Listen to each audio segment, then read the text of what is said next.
Worcester.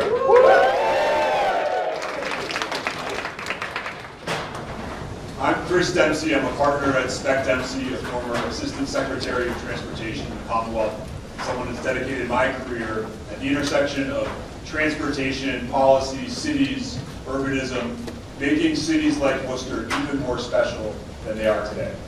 We know that Worcester is a city on the rise, and the Spec Dempsey team, along with our colleagues at Stantec, are here to be part of that effort, working with a talented team of city staff, mayor, city councilors, elected officials, and all of you as neighborhood and community leaders that are helping make Worcester a better place. I want to acknowledge some of the elected officials that are here tonight, starting with Representative David LeBouf, who's here. Thank you, Representative, for being here. Let's give him a round of applause. We have City Councilor Atella Jai, who's here. Thank you, Councilor. And from the school committee, Sue Coughlin is here as well. All three of those folks are champions for safer streets and making our streets more vibrant places, and we're grateful to all of them for their leadership. So we've got a great program for you tonight, including what will be, I'm sure, an impressive performance from Worcester's Youth Poet Laureate. Very excited to hear from Serenity Jackson later tonight. You'll also hear from my colleagues, Jeff Speck, who is the author of Walkable City, work that has really transformed the conversation around cities and walkability across the country and around the world. My colleague, Jason Schreiber from Stantec. We're going to start with someone that you know very well, and I'm not going to go through his very impressive biography and career, and that's City Manager Eric Batista.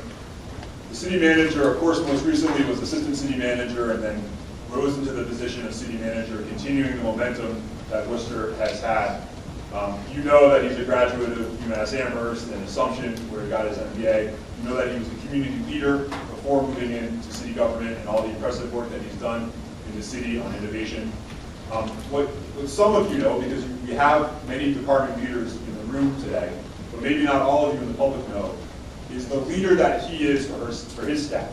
And I had the chance just this week to see that in person when he convened leadership across city government to talk about the importance of Vision Zero and making Worcester's streets safer. And when he brought those folks together, it was not to dictate to them what they had to do. It was to be a leader and to listen to them about how they could help be a part of the solution.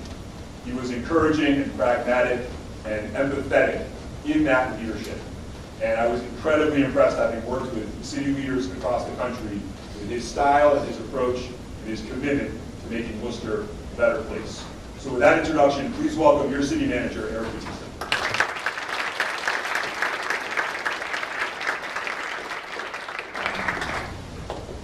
Good evening, everyone. How many walked today? How many used the bike on a cold? Good, I like it. So thank you. Before I start, I also want to acknowledge City Councilor Luis Ojeda, who has joined us here as well.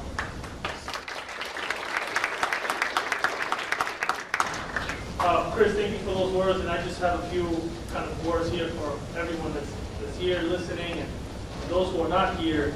Hopefully some of these words can trickle down to them as well. But I'm pleased to be here to kick off the city, as the city kicks off the Vision Zero efforts. Just to go back a little bit, I had the privilege and honor of working with Steve when Steve was the planning director, Steve Broadley, the Commissioner of Transportation.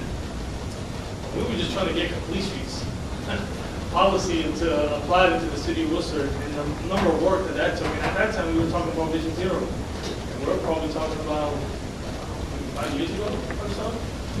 So I'm excited that we're here today. You know, this project is, like I said, it's a long time coming. We are here because we know we need to accelerate our progress on making our streets safer for everyone. And I'll say that again, we need to accelerate our progress. Over the last 5 years, 44 people have died in our streets from traffic violence. Cities of similar sizes in New England have about half that many deaths, if not fewer. As city manager, I'm committed to making Worcester a Vision Zero city. where we have 0 deaths from vehicles driving on Worcester streets. Addressing this issue will also play a larger role in making Worcester the city we know it can be. A place where it feels safe and comfortable to get around, whether you are 8 years old or even 80 years old. A city where you can walk to a local small business, to shop, or get a bite to eat. Where children can safely walk or bike to school. Where people are meeting more of their neighbors because their street is a place to be, not just a place to drive through. A more walkable Worcester is a stronger, more equitable, and vibrant Worcester. Vision Zero is not something we can achieve through traffic, parking, enforcement alone. I need to say that again. Vision Zero is not something we can achieve through traffic, parking, enforcement alone. We need to follow the 3 E's. And I credit this to our Chief of Police who continuously communicates that. The 3 E's of transportation in order: engineering, education, and enforcement. We created the Department of Transportation and Mobility 18 months ago, specifically to optimize the first step of engineering. Our streets need to be engineered with safety as the top priority. They need better enhanced safety measures. Commissioner Steve Rowley, let's give a hand to Commissioner Steve.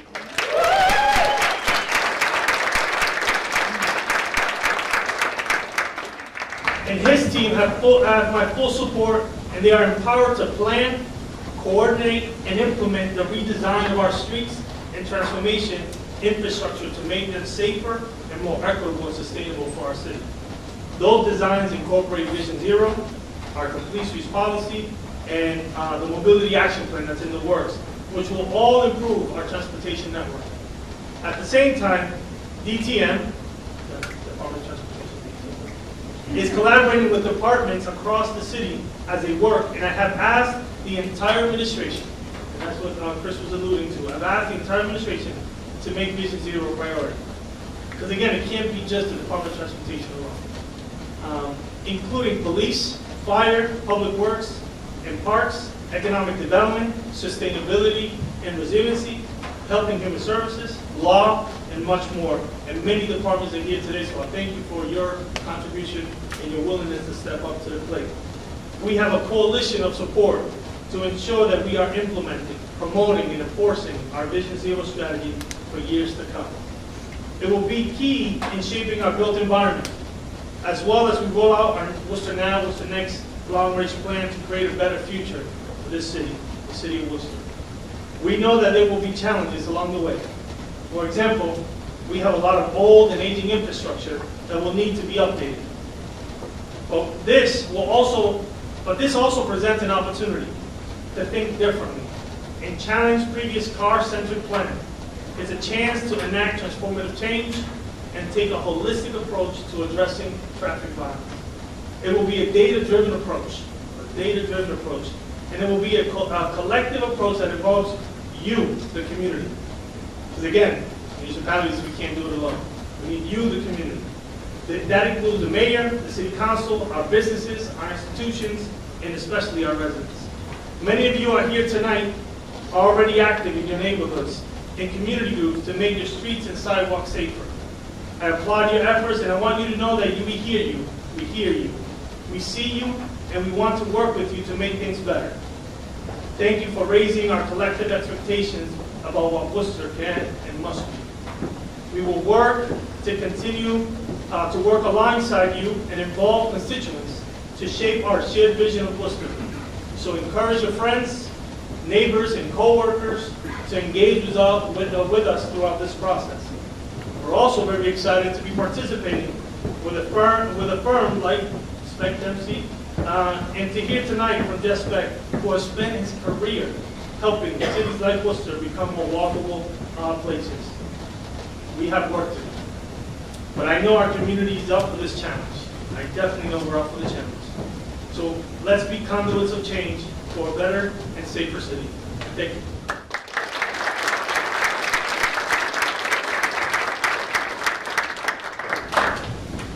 Thank you, Mr. Manager. I want to extend some more thank yous and acknowledgments here. Two elected officials personally told me that they would be here tonight, but their professional and civic responsibilities require them to be elsewhere. One is State Senator Robin Kennedy, who's been a great champion for safer streets, and also Mayor Joe Petty, who said that he regrets not being able to be here, but who has, I know, sent his staff to be here. We appreciate their support for this initiative as well. I want to thank the staff of the JMAC, which has just been a phenomenal host for us tonight, so thank you. Let's give them a round of applause. And then just to build on the city manager's comments and thanking some of the department heads and leadership that are here. I know we have the leadership from the Department of Public Health at the city level and staff here. Thank you for being here. Incredibly essential to put public health front and center on this effort. Thank you very much. And also our first responders in both the police and fire department here tonight. Thank you for your commitment and for being away from your families tonight to be a part of this conversation, your commitment to moving this effort forward. Let's give them all a round of applause.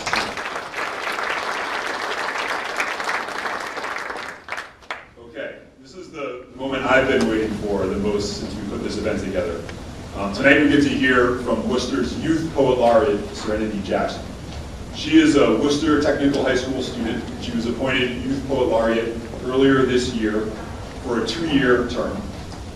She serves as the official ambassador of the city's historic and vibrant culture of poetry and literature and performance, using this position to promote local writers and the transformative qualities of poetry and really of all art, not just in Worcester, but across the region and across the state.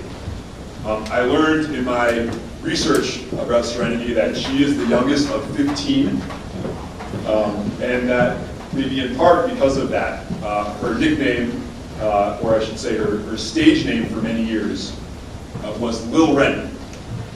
And maybe you still use that on occasion. But what I've also learned about Lil Rennie is there's nothing little about her creativity. There's nothing little about her passion.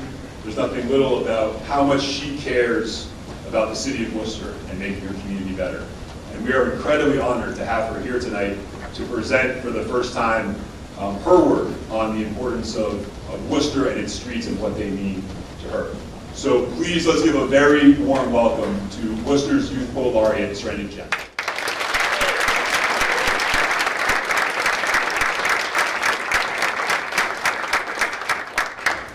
Everyone, how's everyone doing today? Good. That's good. So I made a special film today. It's called Vision Zero, Safety Streets. What is Vision Zero, you might ask? A global movement to end traffic-related deaths and injuries is its task. It's a systemic approach to road safety, and with its implementation, the risk will be reduced greatly. The goal of Vision Zero is to be reached by designing a system where it will accommodate all road users regardless of income.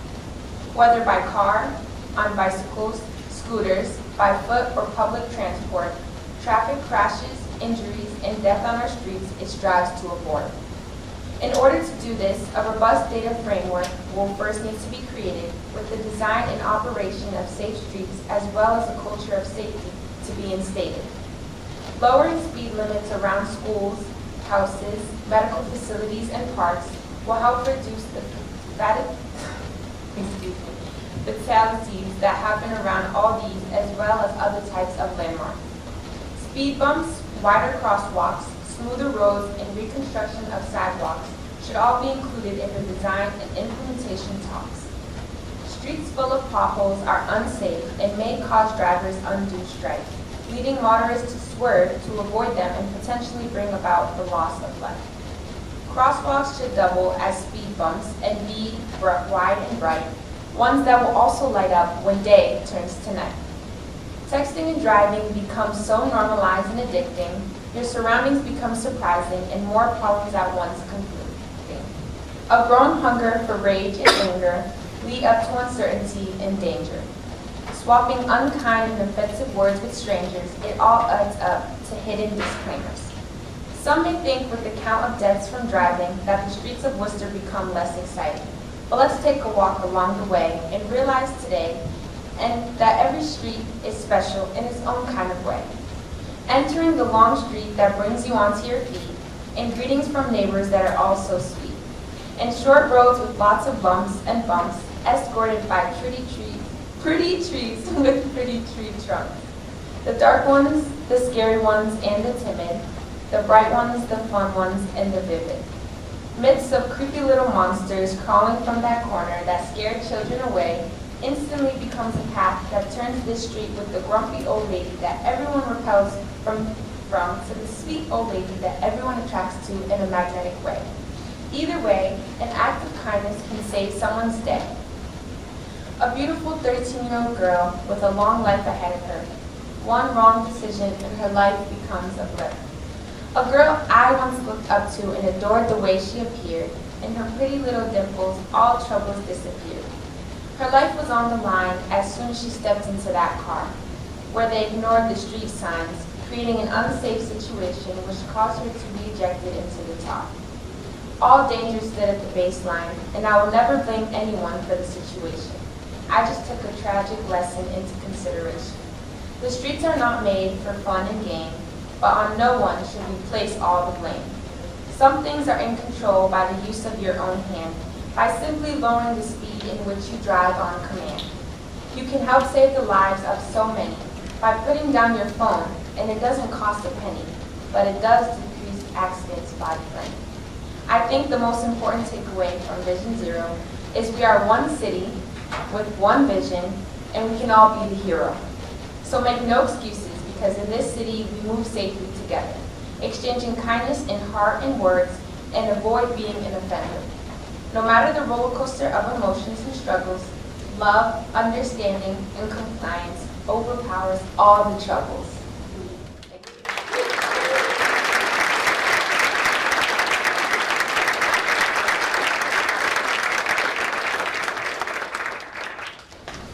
That was amazing.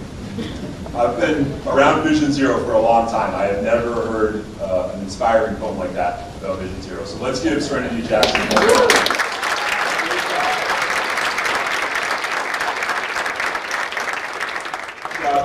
one more acknowledgement. The little cards keep coming from my colleagues here about who else is here. I want to acknowledge Josh Rickman, who's the WRTA administrator, who does a great job with that agency. Thank you, Josh, for being here.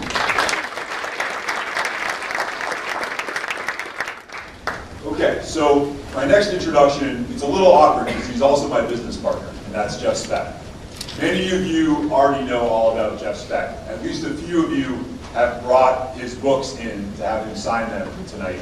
I've seen some copies of Walkable City and Walkable City Rules. Walkable City is the best-selling urban planning book written this century. It has made an enormous impact on mayors, on city councils, on elected officials of other kinds, but also on people that are doing the day-to-day work in city departments, and especially just in neighborhood and community members and activists who have understood through the power of that book what's possible in their own neighborhoods and their own communities. There's an urban planning magazine called Planetizen that last year put out its ranking of the 100 most influential urbanists of all time that have ever lived. It goes all the way back to ancient Greece. Number one on that list was Jane Jacobs, who wrote the book, The Death and Life of Great American Cities, the most important book ever written about cities that all of you should read if you haven't. Number three on that list was Frederick Law Olmsted, the famed landscape architect who built the Emerald Necklace in Boston and Central Park in New York and parks around the entire country, including maybe some here right in Worcester. Number 11 on that list was Daniel Burnham, who invented the skyscraper in Chicago. He was number 11. Jeff Speck was number 10 on that list. That is the impact that he has had on cities of today and cities of the future. For many years, he was the head of the director of design at the National Endowment for the Arts. That's after over a decade of working at DPZ, the leading firm for what's called New Urbanism, which is about restoring how we used to build cities and bringing that back to American cities today. And over the last decade, he created his firm called Speck & Associates that I'm proud became Speck Dempsey this year as we joined forces together.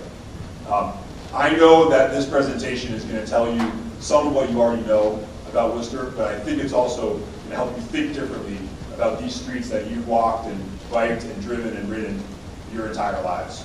So please welcome my friend and partner, Jeff Speck.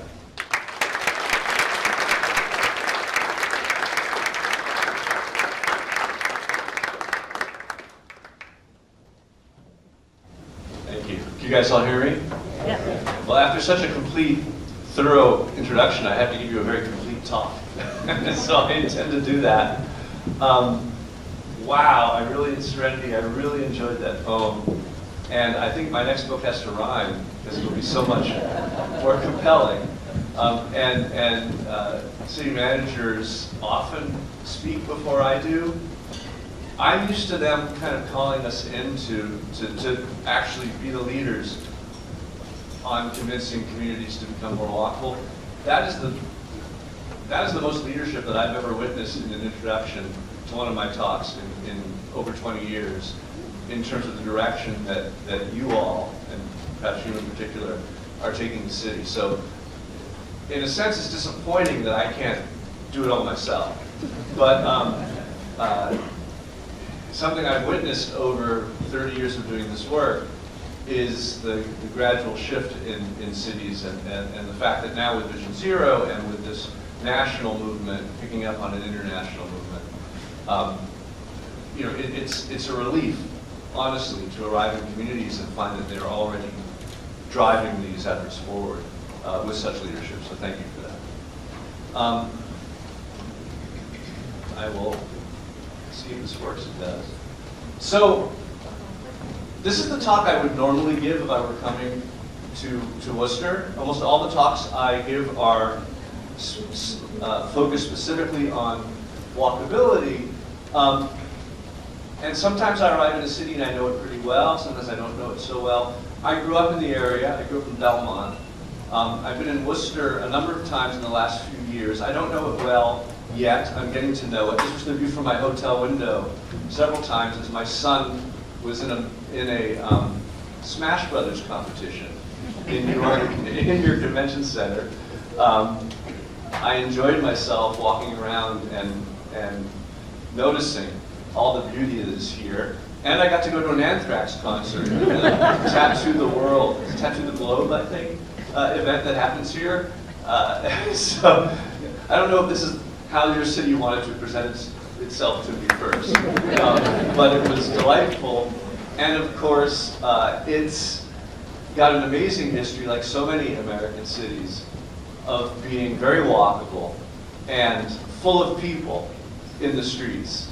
And this is in the 50s, I think. The picture's unusual, though. I was looking at it more closely. I think that might be Stockyer Channing on the left.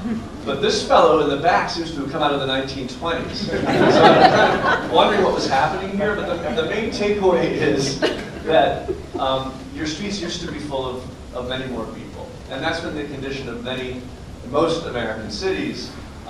Eventually, we redesigned them around the presumption that everyone would be driving everywhere, and being a pedestrian became much less common, and that's been the focus of my work. So in my books, particularly Walkable City, which I hope some of you might pick up, I talk about my general theory of walkability. And I give these lectures about how to make places more walkable. And the general theory of walkability asks the question, in the typical American city in which driving is so easy and so cheap, and the car's there in the driveway between us and everything, for most people, because most people own cars, how do you get people to make the choice to walk? And the answer is that the walk has to be as good as the drive, which means it has to do 4 things simultaneously.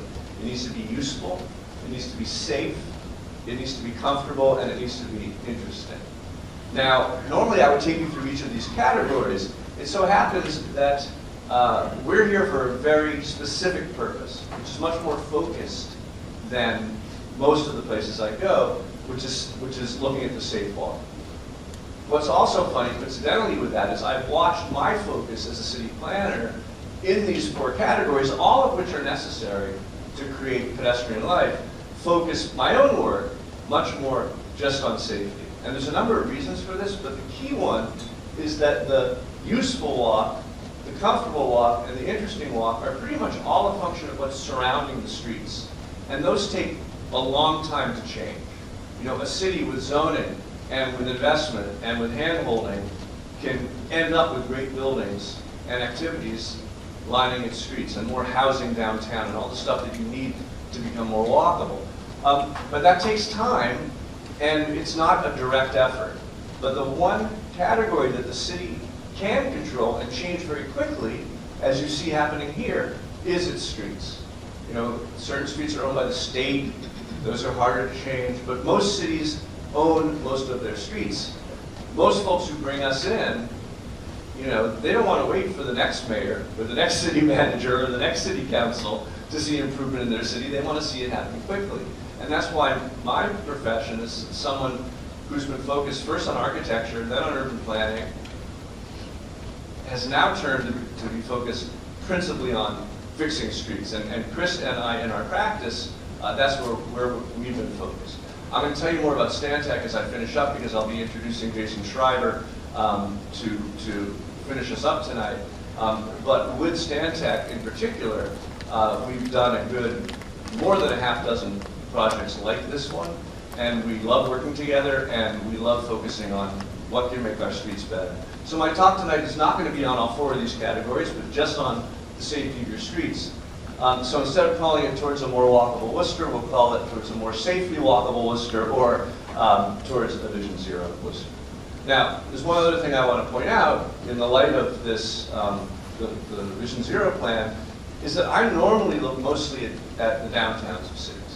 And I kind of erred a little bit in the preparation of this talk, and I'm drawn to the downtown because downtown is where cities have the most opportunity to be truly walkable and mixed use. But I was very quickly directed beyond the downtown. And you'll see I made an effort to show both downtown examples and surrounding examples of streets in your city that need our attention throughout Worcester. So let's get to it.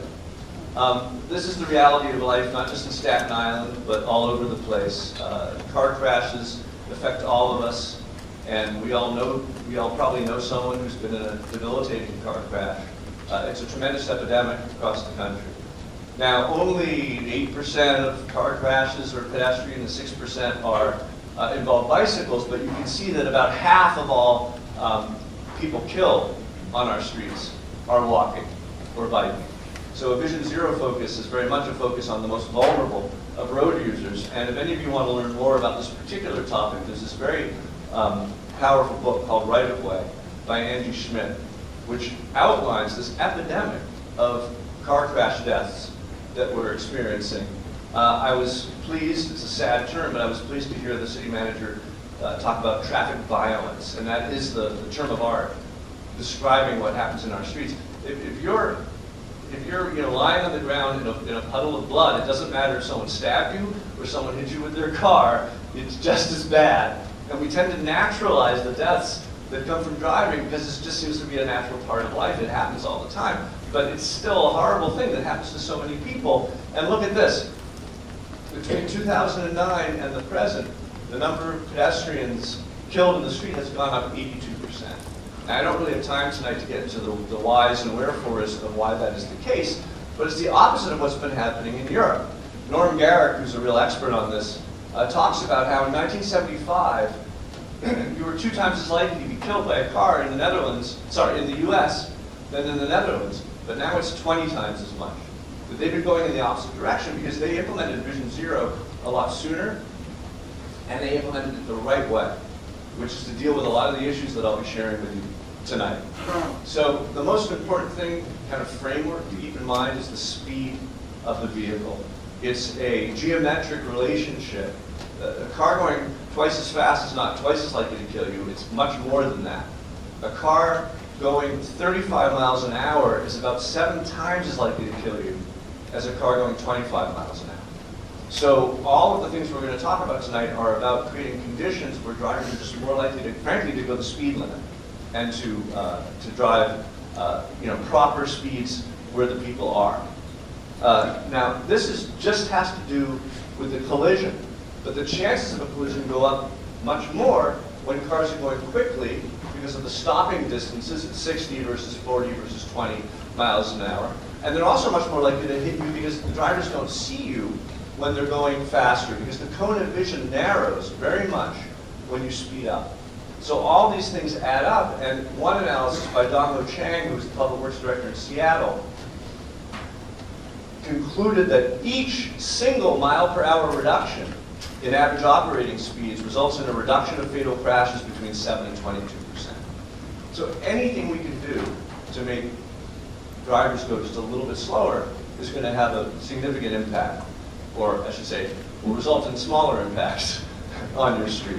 It's well covered in this book that I would also recommend to you, called Confessions of a Recovering Engineer by Chuck Marone, who you may know as the founder of the Strong Towns movement, a very powerful book by someone who was an engineer and changed his mind based on what he was seeing happening.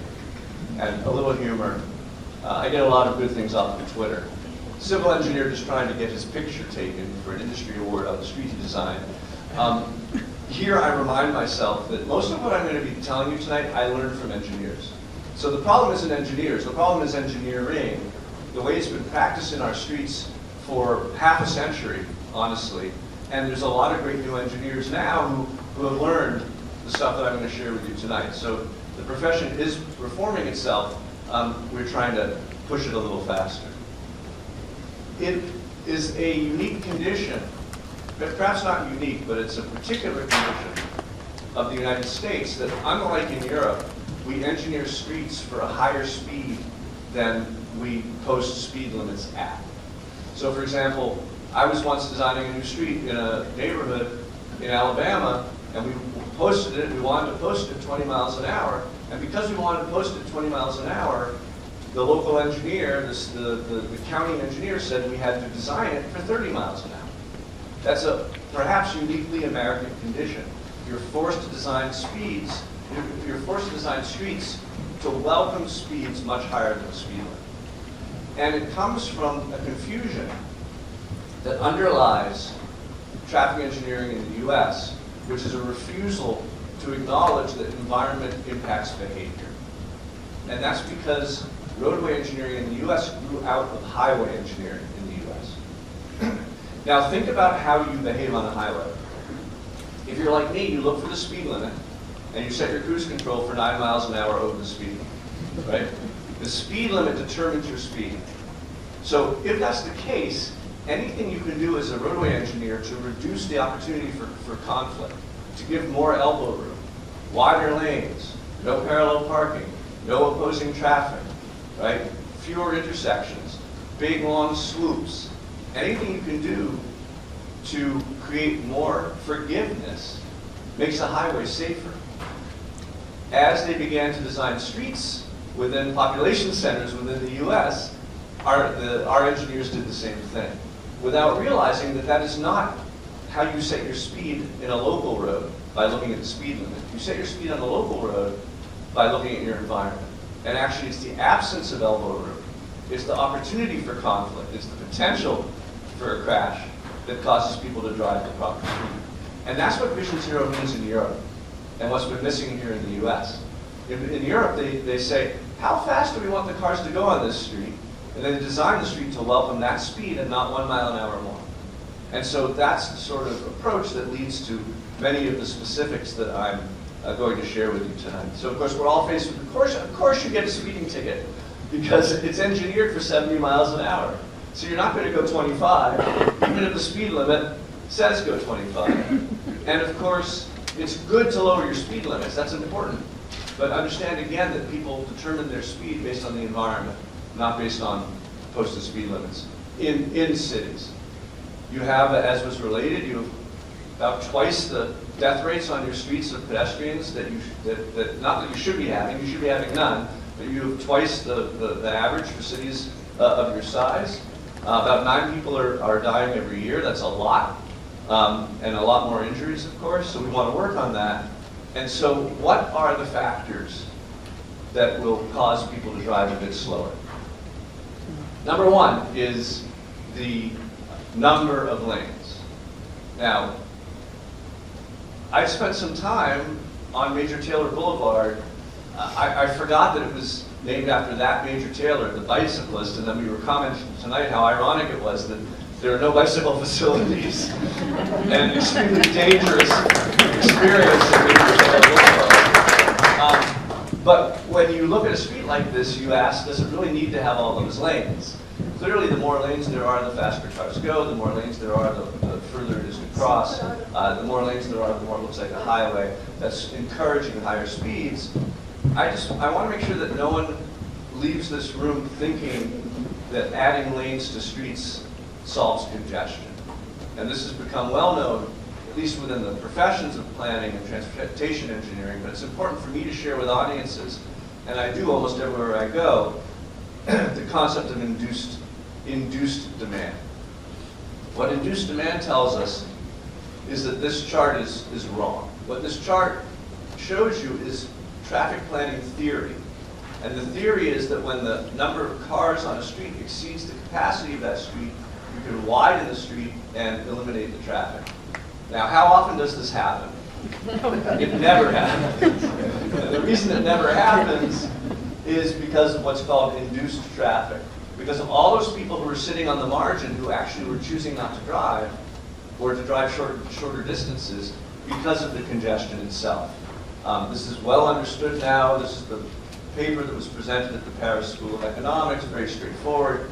Actually, I have no idea what this means. But I do know what this means, which is that the data shows, in example after example, in highway widenings, but also adding lanes to local streets, that immediately any capacity you add to a street is 40% taken up by new trips, and within 4 years it's 100% taken up by new trips. Why? Because in congested systems, the principal constraint to driving is congestion. This is an equilibrium that represents the precise amount of time that people are willing to wait in traffic. And so that's why speeds pretty much have stayed the same. This is from 1925.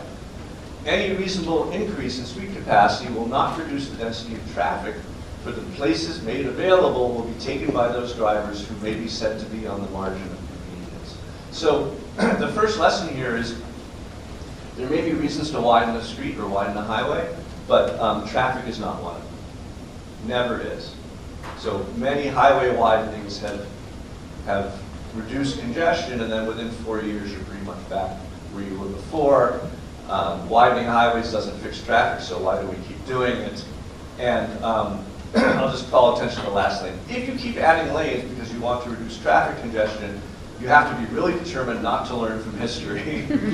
So what's fascinating is it also happens in reverse, what I would call reduced demand instead of induced demand. This is the Embarcadero Freeway in San Francisco. It came down, or it was damaged in the Loma Prieta earthquake in 1989, I believe. It had to come down.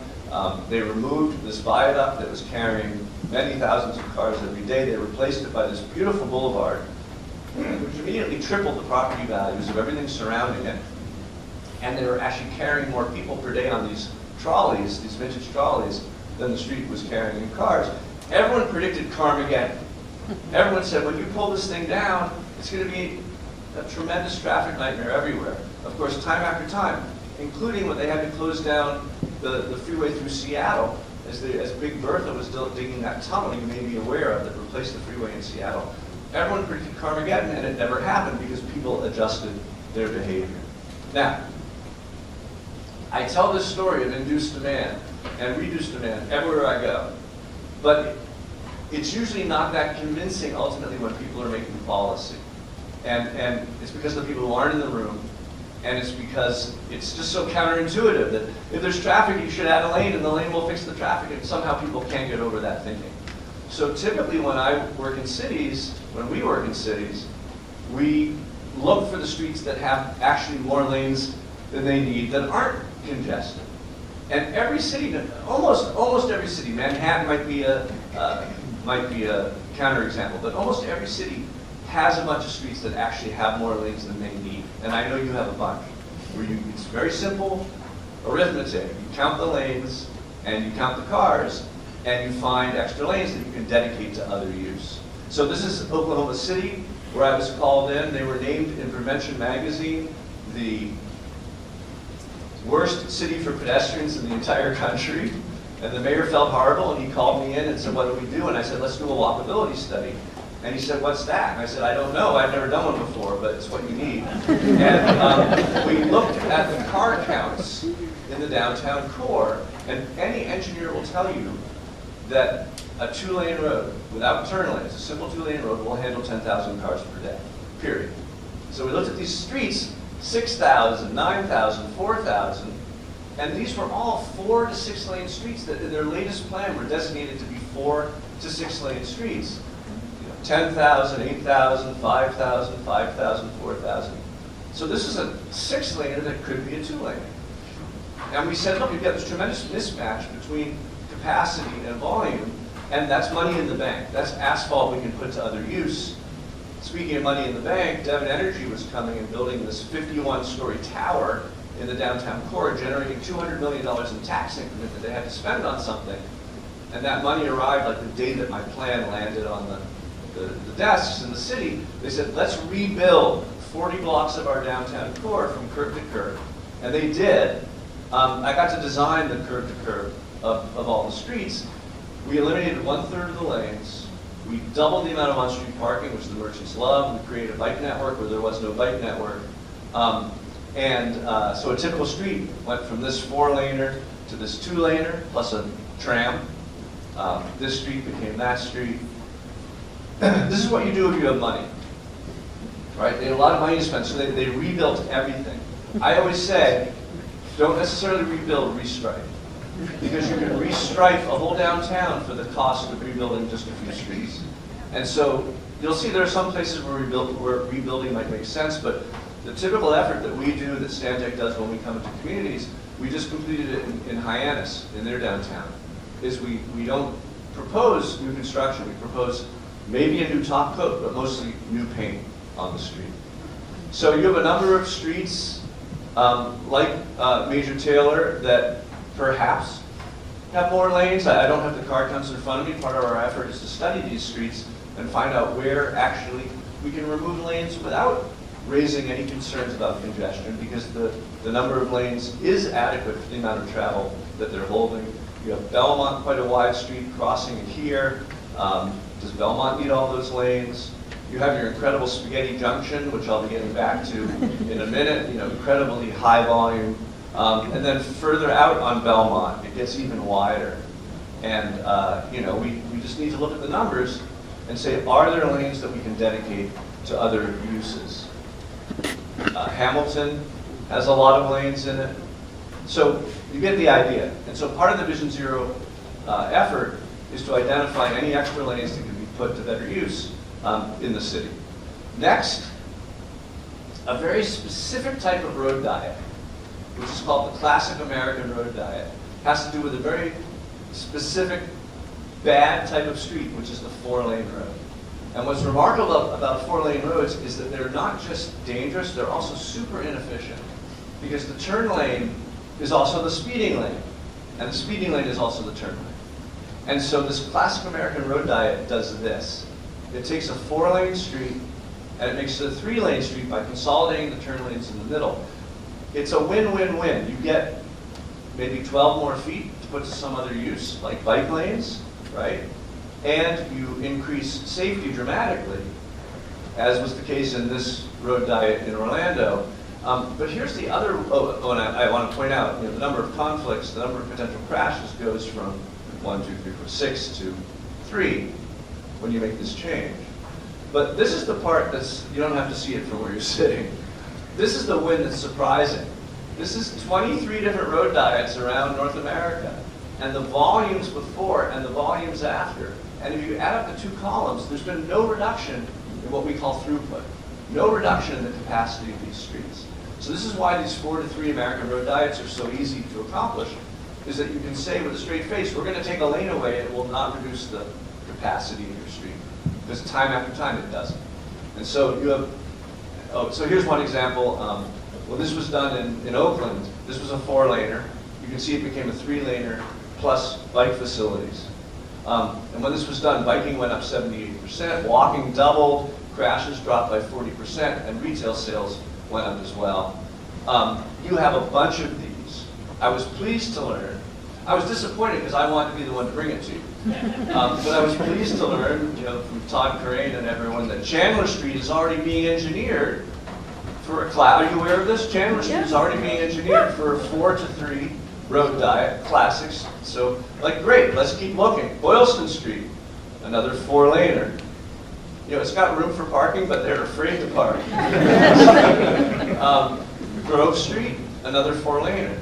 I work in other places, the Sun Belt and other more modern parts of America where there aren't 4-lane streets because they were built at a time when center turn lanes were standard. But in New England, you find a lot of 4-lane streets that are ready to be improved. So Park Ave is another one, 4-lane street. All of these could be road dieted to 3 lanes without any reduction in capacity. So that's an easy one that I recommend.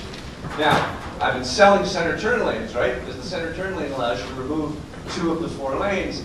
You do have to be careful. This is a center turn lane in Bethlehem, Pennsylvania, which is like 300 feet long, and it reaches a street with 7 houses on it. The state DOT put it in and killed all of these stores because the stores need parallel parking to be successful.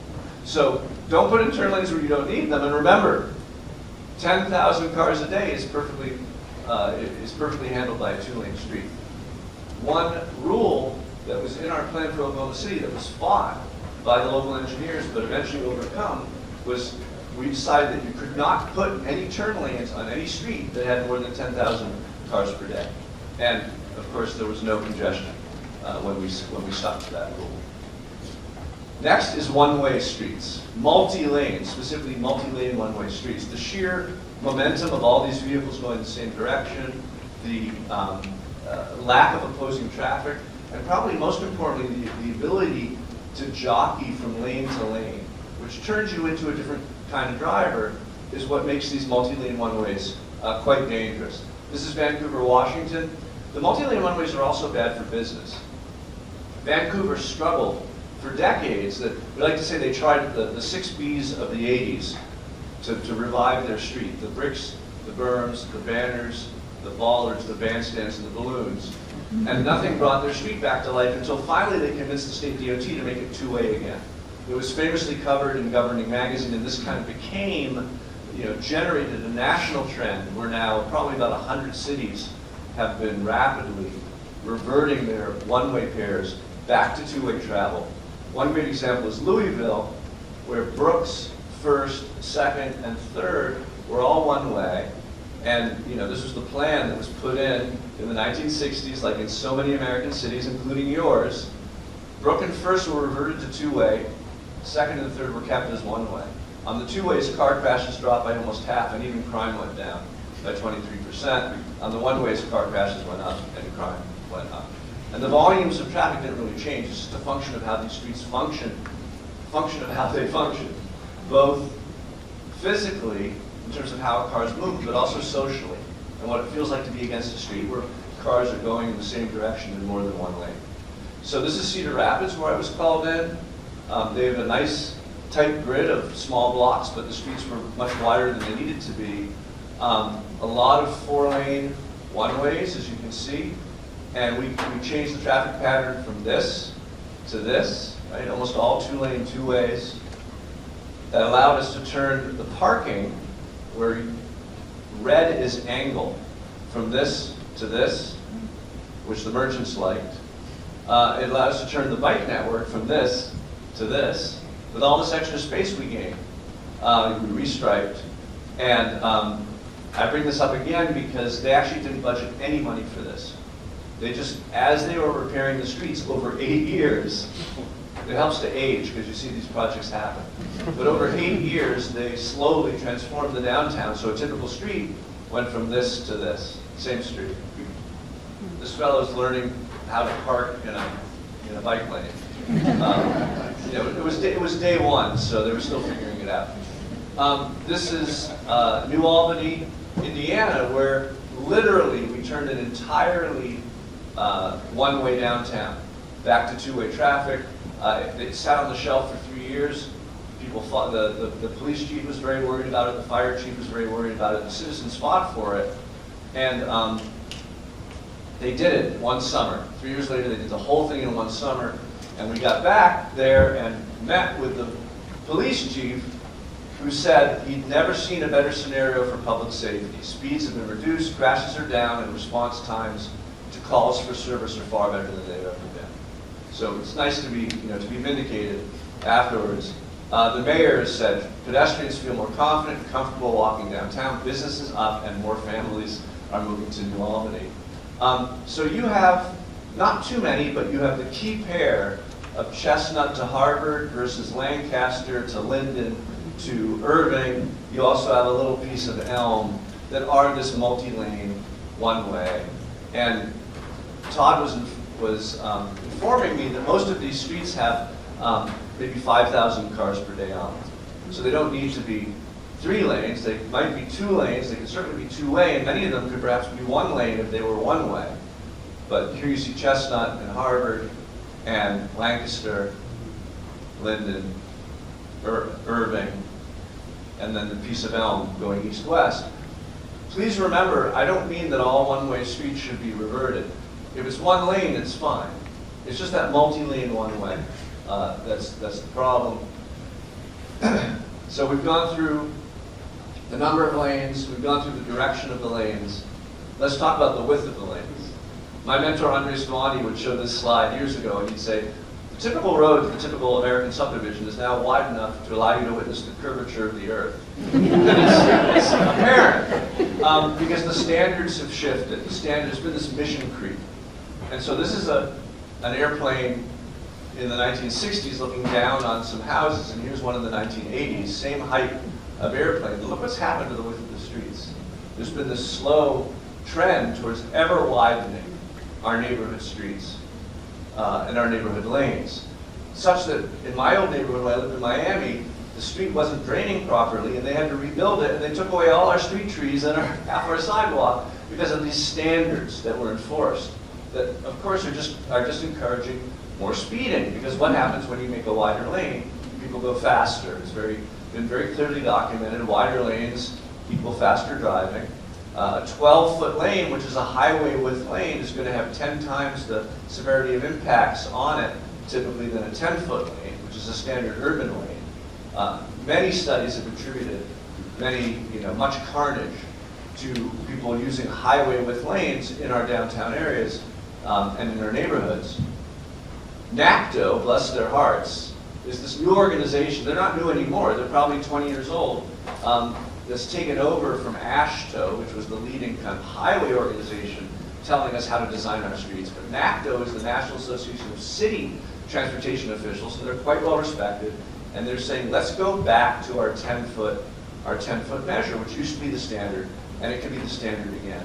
It's plenty wide. It's just not wide enough to encourage you to go super fast. Now, a point I want to make is that there's actually 4 classifications of street design: speed, free flow, yield flow, and slow flow. And I'm talking mostly about your larger streets. So those are all pretty much free flow streets. They're not highway streets. 10 feet, like you see here, 10 feet is a free flow lane. But just let's not forget that there are neighborhoods where you want to have a slow flow lane, which might be 8 feet, or a yield flow lane, which might be 12 feet in 2 directions. So those are all types of lanes that we put in our developments.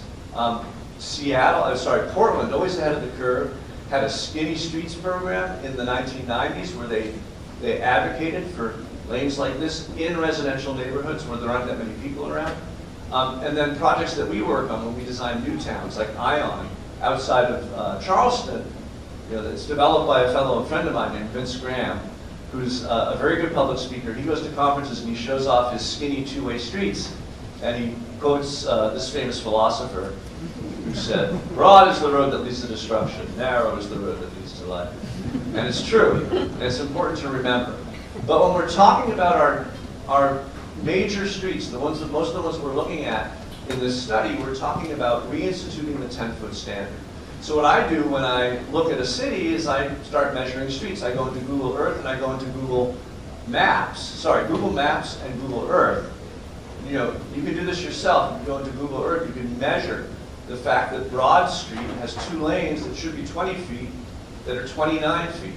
So there's an extra 9 feet in Broad Street. And in fact, the curb to curb is 40 feet, which is 3 feet or actually 4 to 5 feet wider than you need to park on both sides. So you can be parking on both sides of Broad Street and have a street that was the right width, or introduce bike lanes or something else. One of the newer streets in your city, Eaton Place, you know, it should be 10, 10, 8, so that would be 28 feet, but it's 34 feet, so there's an extra 6 feet in Eaton Place.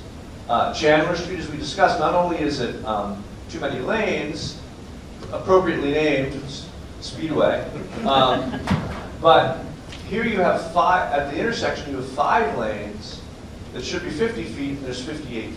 So you have an extra 8 feet there. Stafford Street,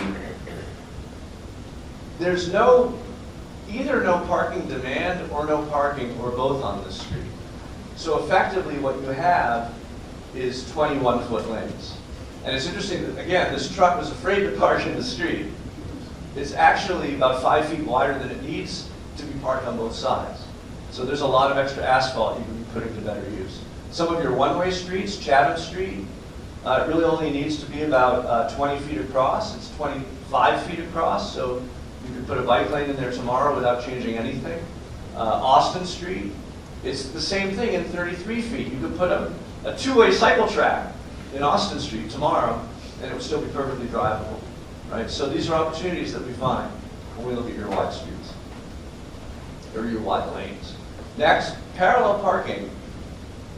A barrier of steel that protects the sidewalk from moving vehicles. It's an extremely useful tool for making streets safer. This is Fort Lauderdale, where I did a walkability study a decade ago.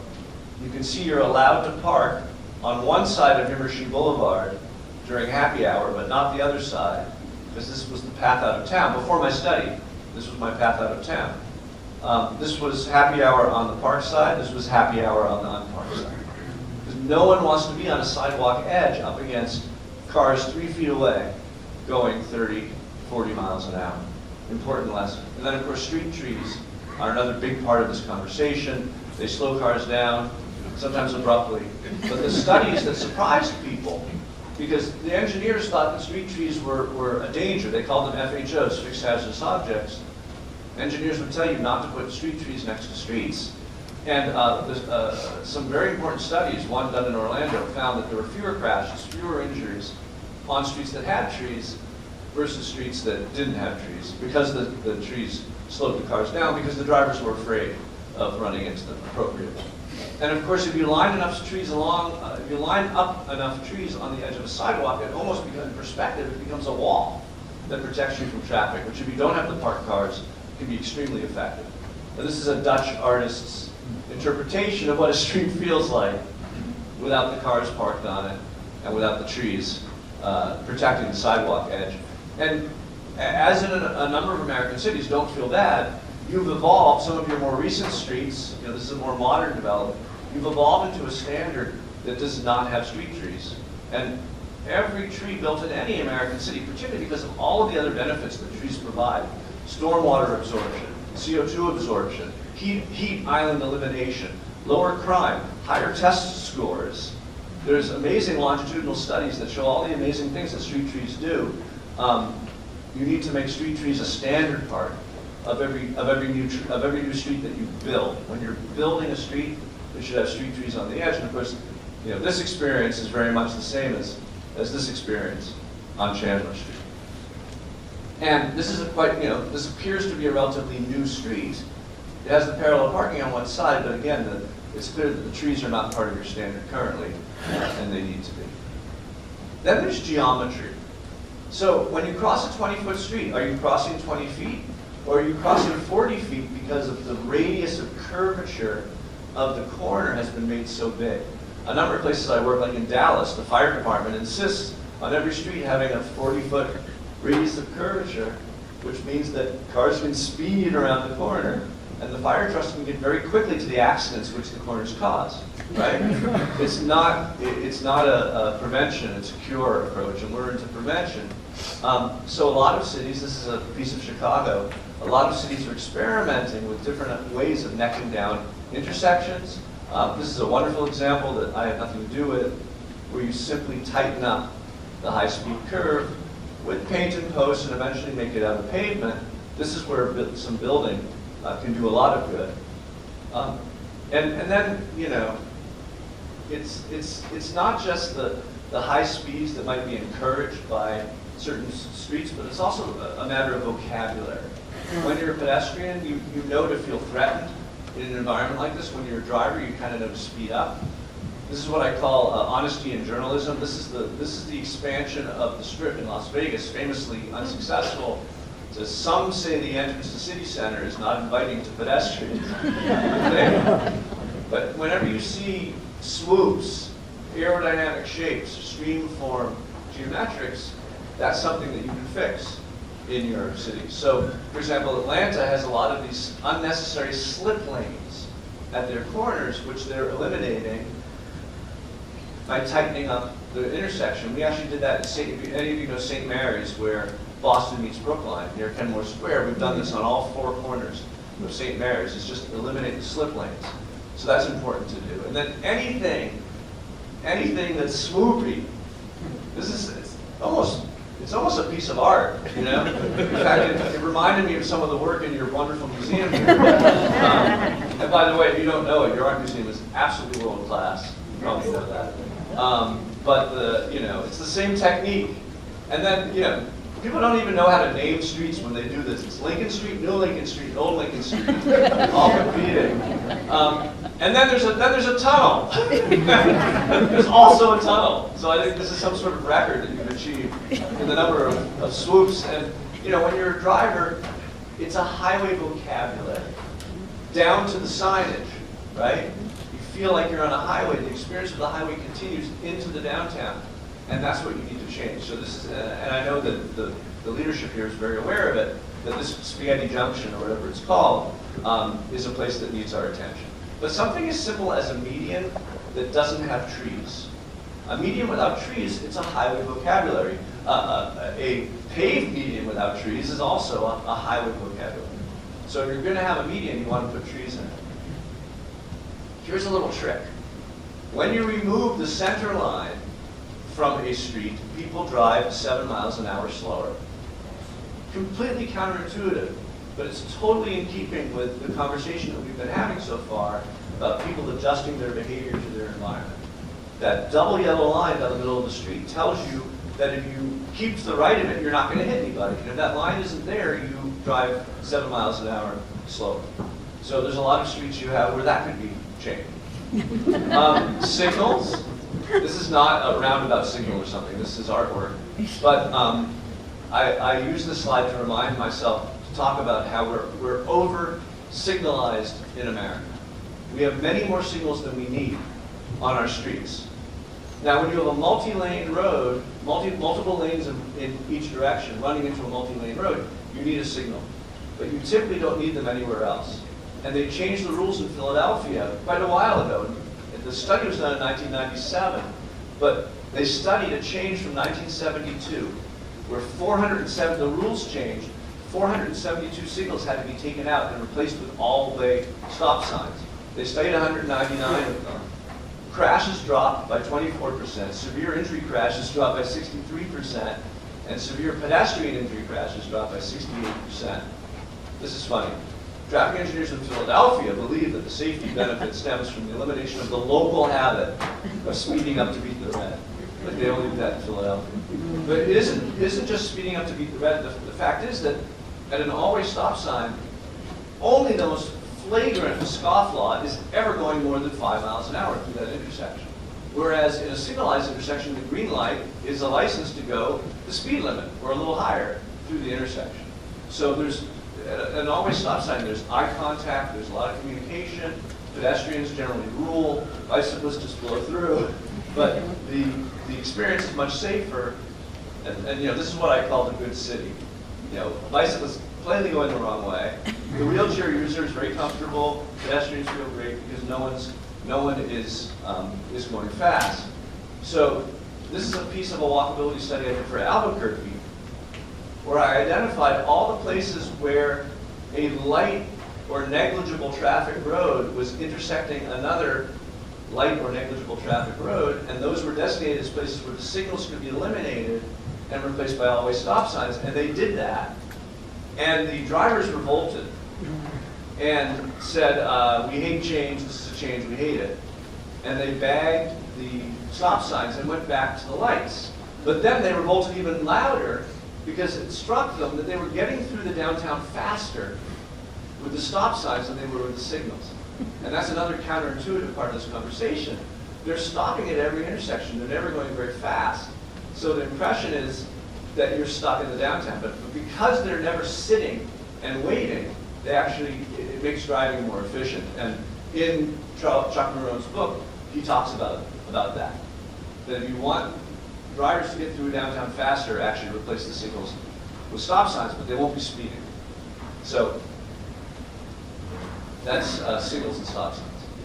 Bicycles. This is a bicycle I discovered in a Paris museum from 1896, and it reminds me that the technology of the bicycle, I mean, it's basically my bike. Right? The technology of the bicycle has pretty much not changed, except for e-bikes, in 120 years. But what's changed is the technology of bike lanes.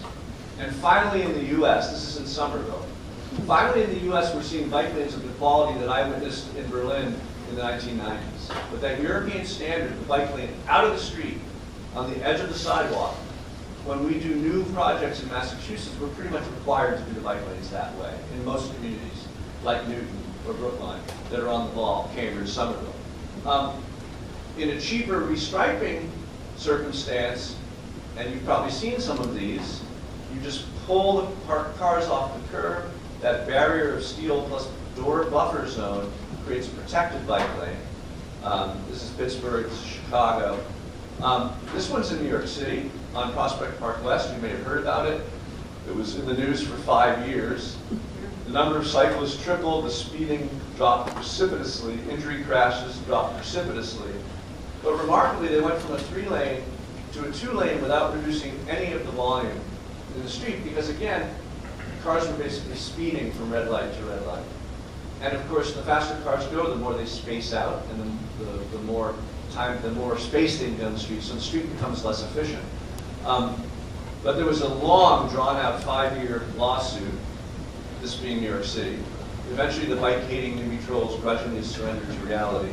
But I show this image to remind us that, you know, it's okay if this is your daughter, right? But no one wants their daughter in the door zone. 10 years ago, we were not happily. 10 years ago, we were reluctantly putting bike lanes in the door zone. We pretty much don't do that anymore. And it's amazing how the standards in the US have evolved so quickly. Nothing's been evolving faster than bike infrastructure. And when you have enough of a network that's low stress to really get the people in your city where they need to go, you will see a dramatic increase in the number of cyclists. But it can be frustrating for cities because you won't see the uptick until it's truly possible to get from point A to point B safely. So you can put a better lane in Street A and a better lane in Street C, but if there's no good lane in between in Street B, people still won't start biking. And so it can be frustrating, and you have to have the courage of your convictions to make enough of a network to generate that cycling population. You know, this won't do it, right? This is a complete street. This is a complete street. Obviously, the bike lanes have to be presented in a way that they're low stress as well as complete. And there's a number of reasons to protect them. One is for the safety of the cyclists, but the other, as you've probably seen, is if you don't protect the bike lanes, stuff always ends up in the bike lanes. Be it trash cans or trash dumpsters or delivery vans or police cars, often ticketing the cyclists, or the Uber that comes to pick me up in front of my house and won't park in the parking lane even though it's completely empty. I ask the drivers, if they give you any instruction, they say absolutely not. Bikes in the bike lane, you know, there's always something in the bike lane if you don't protect the bike lane. So that's another reason to just not put them in the street. So this is in Somerville, as I showed you. This is in Cambridge. This is the new gold standard out of the street. When you're rebuilding, this is by BU in Boston. This is in Seattle. You know, the forward-thinking coastal cities are all instituting these bike lanes as new streets are built. Sharrows don't really cut it anymore, especially when you put them on highways, right?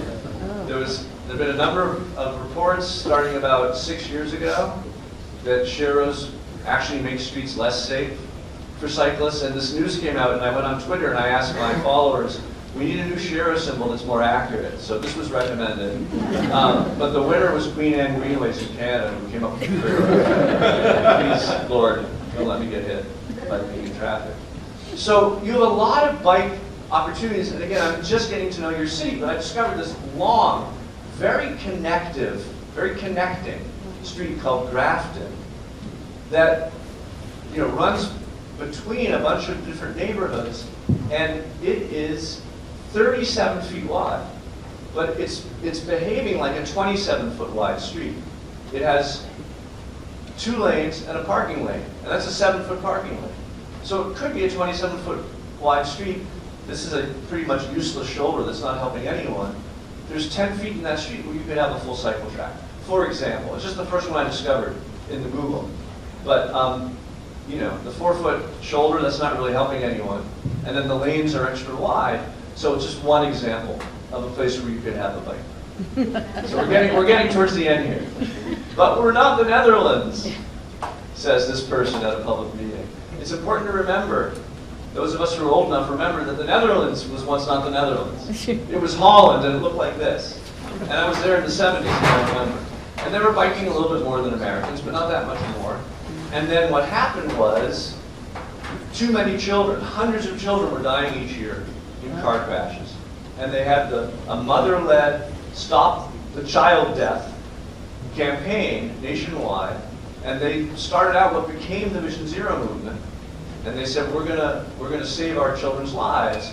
And they went from like 300 kids dying in a year to like 9 kids dying in a year because of the way they redesigned their streets to be, still welcome vehicles, but at the proper speed for the places they are. But we're too hilly. Not anymore.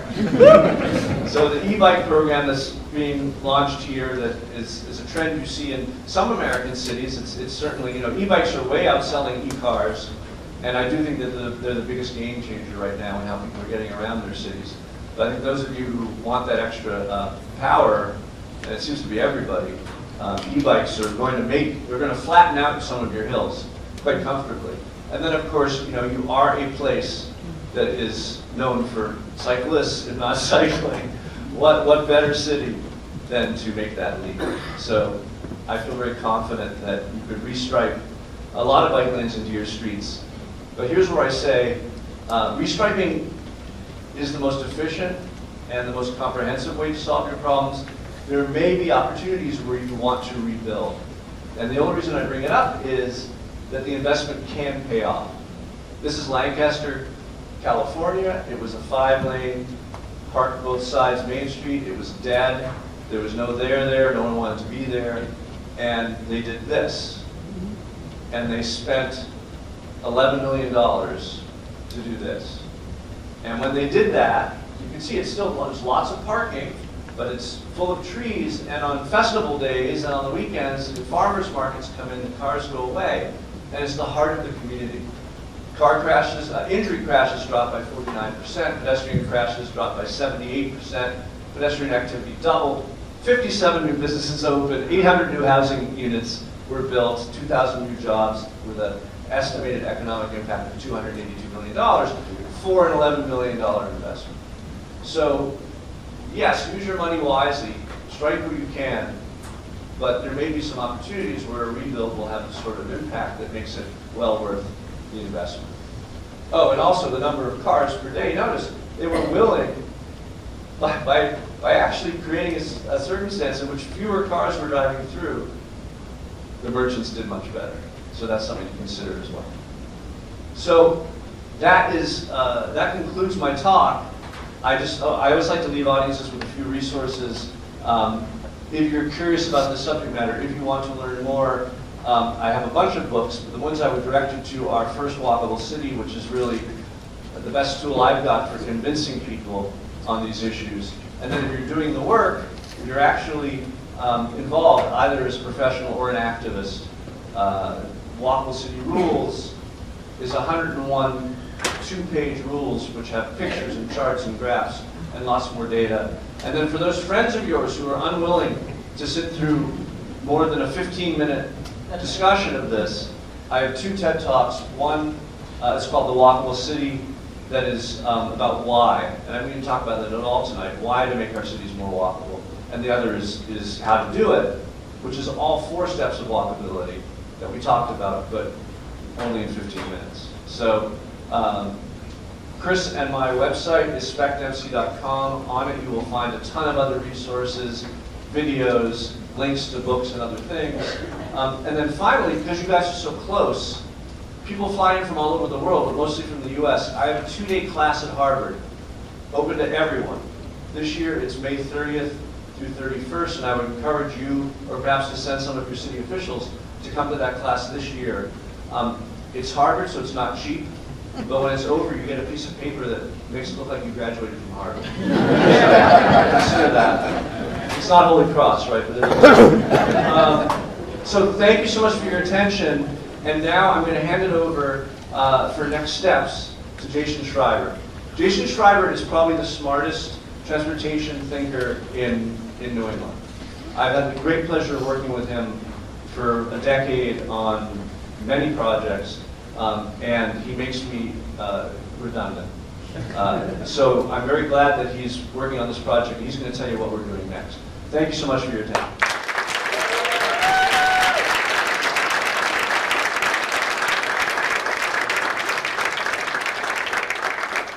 Thank you, Jeff. Thank you very much for kicking us off. This is going to be an adventure that I hope all of you are involved in. Another round of applause for Jeff Speck.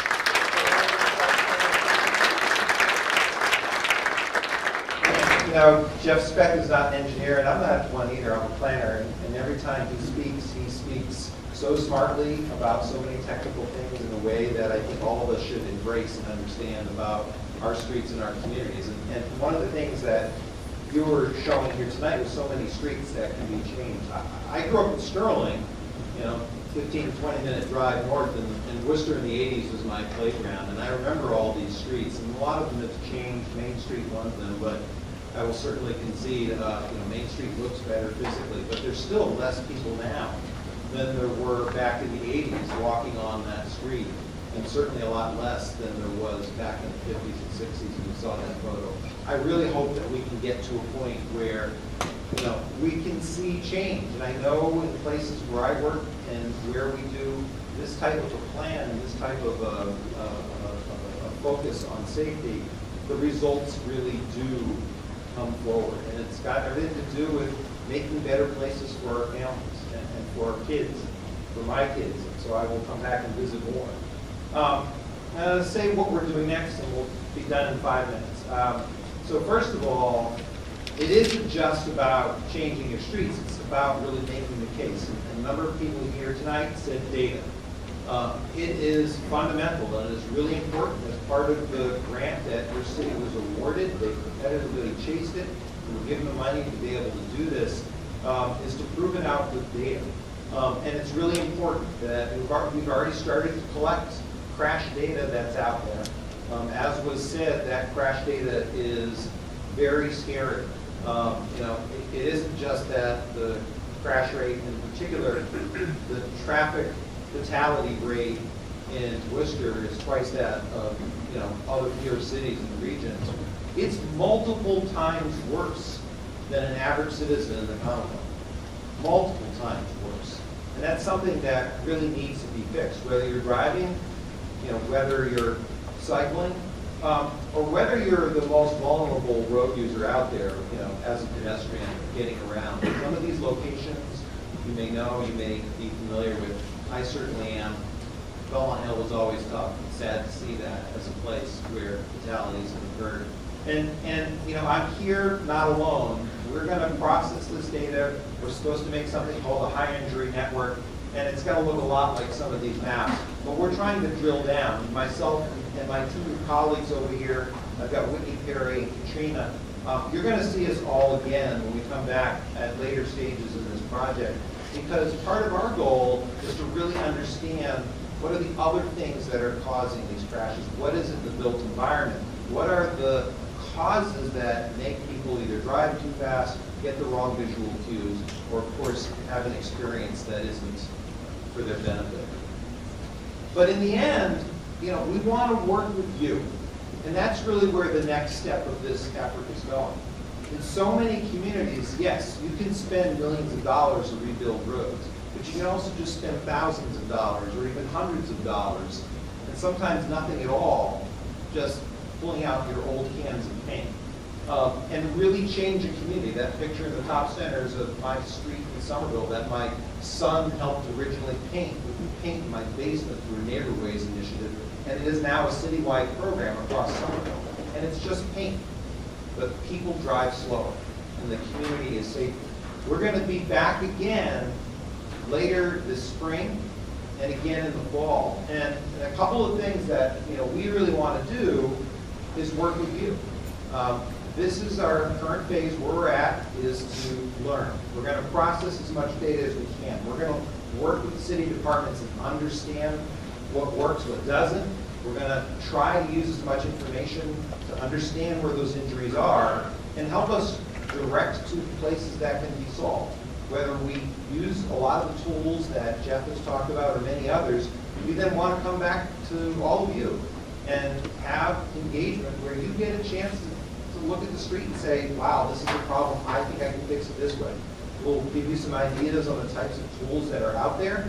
We want to hear from you. We want to be able to come up with ideas and solutions that can be a roadmap for change.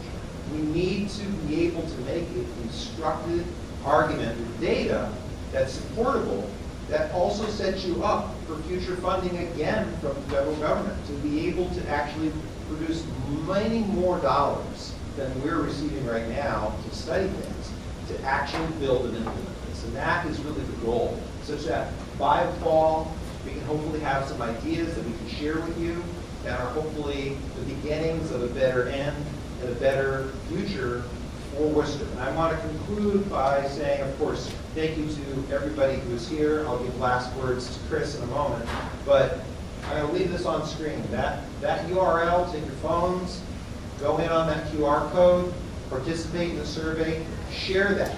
Even if you've taken the survey, get that link on your phone, bring it home to your friends, send it around. That's data and information for us, and that's ultimately what we need to be able to do our job better. So thank you very much. Chris, I'll turn it over to you.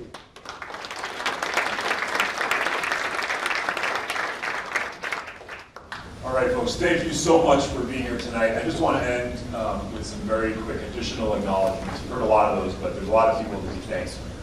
One is Councilor Jenny Pasillo is here tonight. Thank you, Councilor, for being here. And then finally, I want to thank the staff at DTM. One of the great pleasures of this project is getting to know them and being inspired by the work that they are doing every day. This was, of course, an office that was created under the prior city manager and has only been encouraged and championed under this city manager. Worcester is incredibly lucky to have these folks serving. And so I want to call out some of them that I know are here in person today. Brian, Afriani, Mary, I know Betsy is here tonight, Todd Crane. I don't know if Pedro's here, but I've met Pedro before. He's doing awesome work as well. And then, of course, their fearless leader is Commissioner Raleigh, who has been a long-time civil servant in the city of Worcester and does an incredible job and is really helping the city get to the next level when it comes to street safety. So let's thank all of them for the incredible work.